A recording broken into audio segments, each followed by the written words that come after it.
Hi everybody, and thank you so much for joining us for the fourth in a series of videos that we're producing in celebration of Black History Month. We've talked a lot about the history of our district, about our current efforts at bolstering diversity, equity, and inclusion, and also the importance of community partnerships.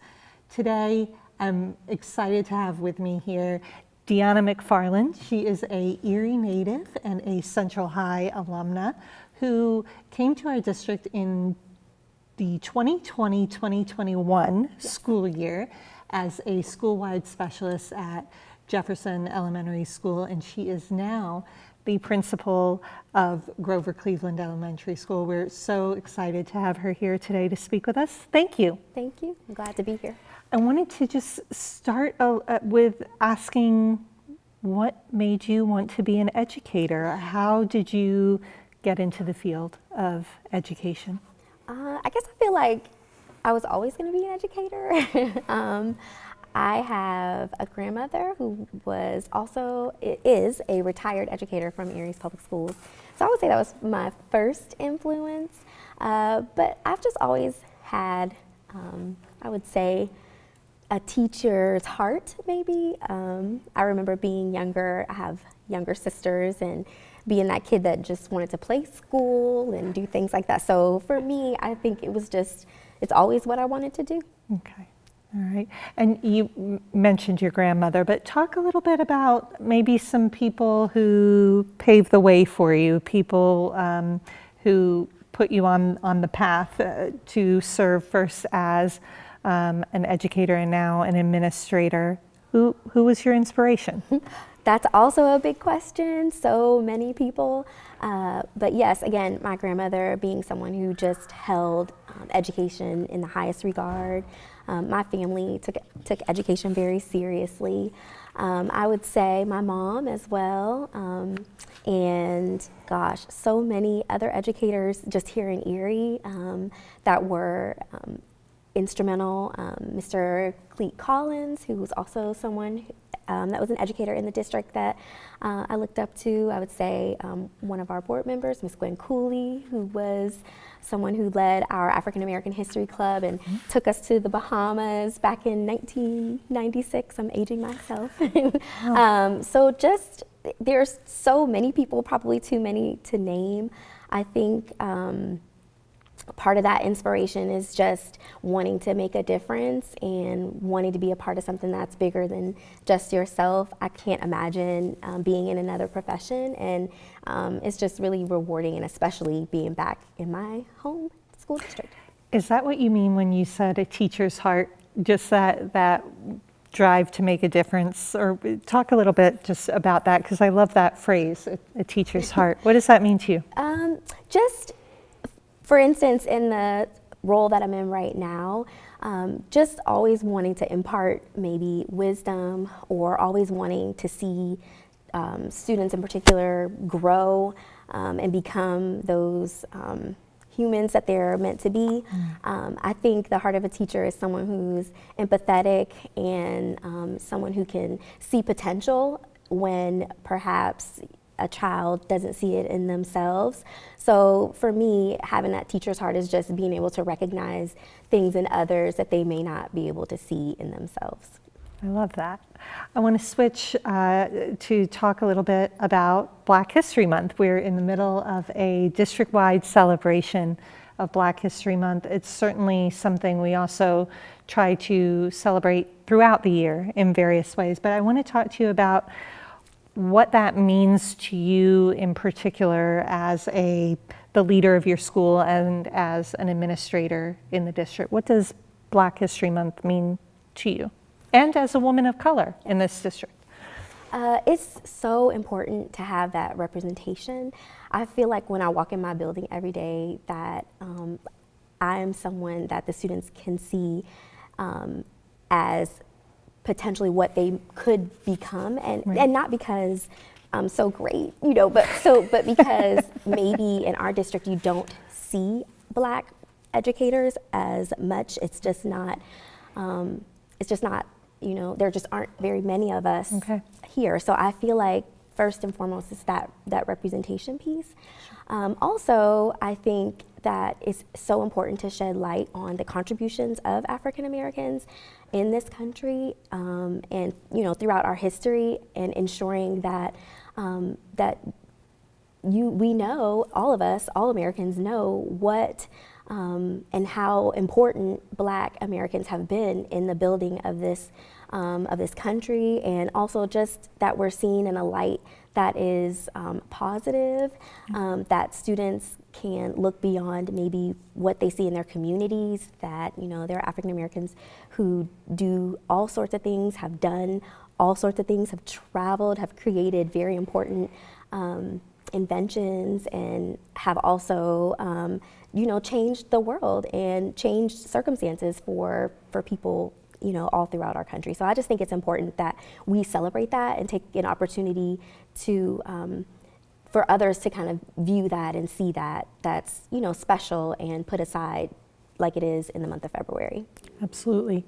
To that end, talk a little bit about what you and the Grover Cleveland staff and administrators there are doing to promote diversity, equity, inclusion throughout the school community. Okay.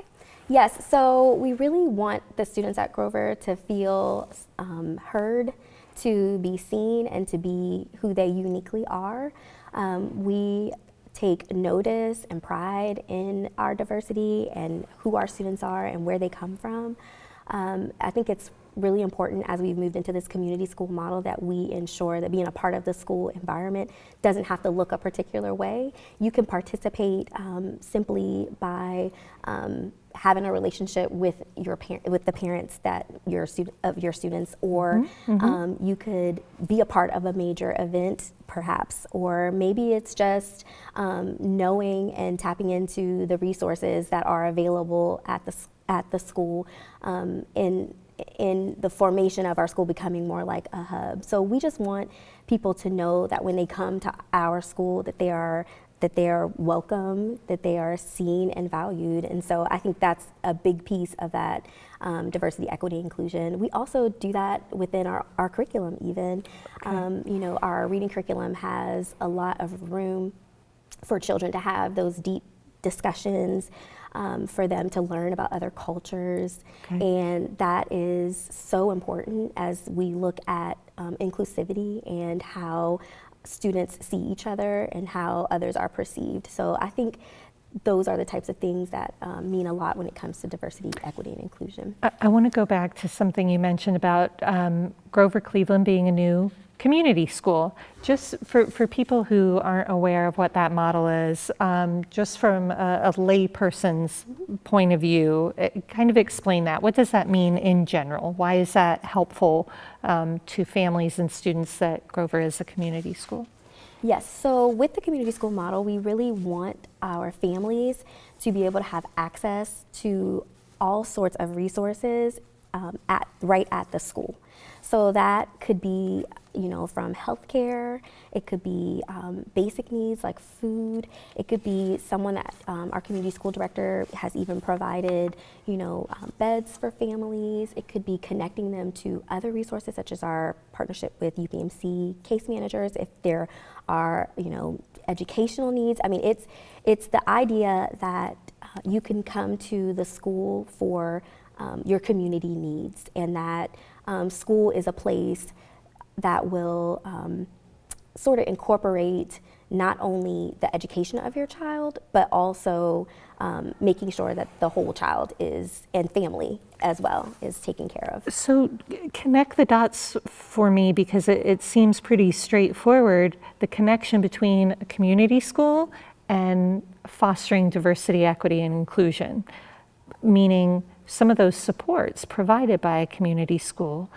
can help in DEI efforts, I think. Can you talk about that for a minute? Sure, absolutely. I think it's just that we can't make assumptions that our families have or do not have certain resources. I think it's tapping into the community and really finding where there is a need for families, or where we have families that can provide even resources for other families, so that we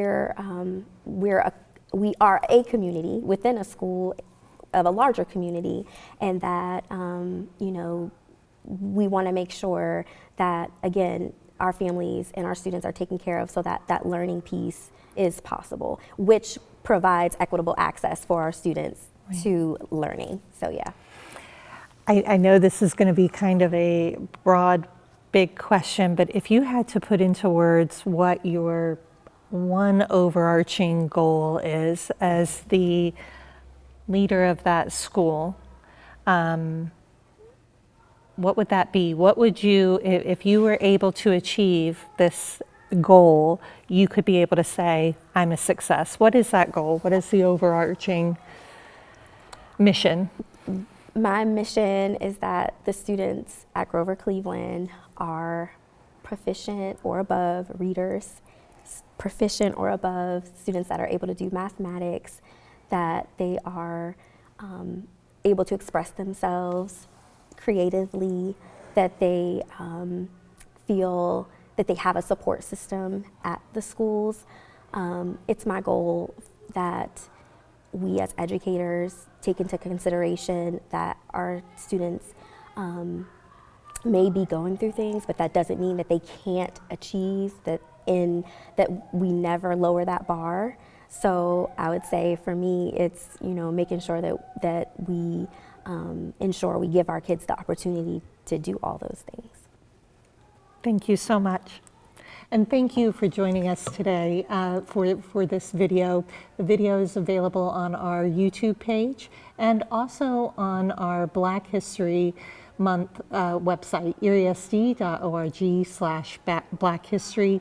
You can find there profiles of educators who are making a difference in this district, along with samples of student work that they're doing in the classroom this month to recognize the great accomplishments of Black Americans across all fields. So we encourage you to visit that. Again, that's eriesd.org/Black History. Thank you.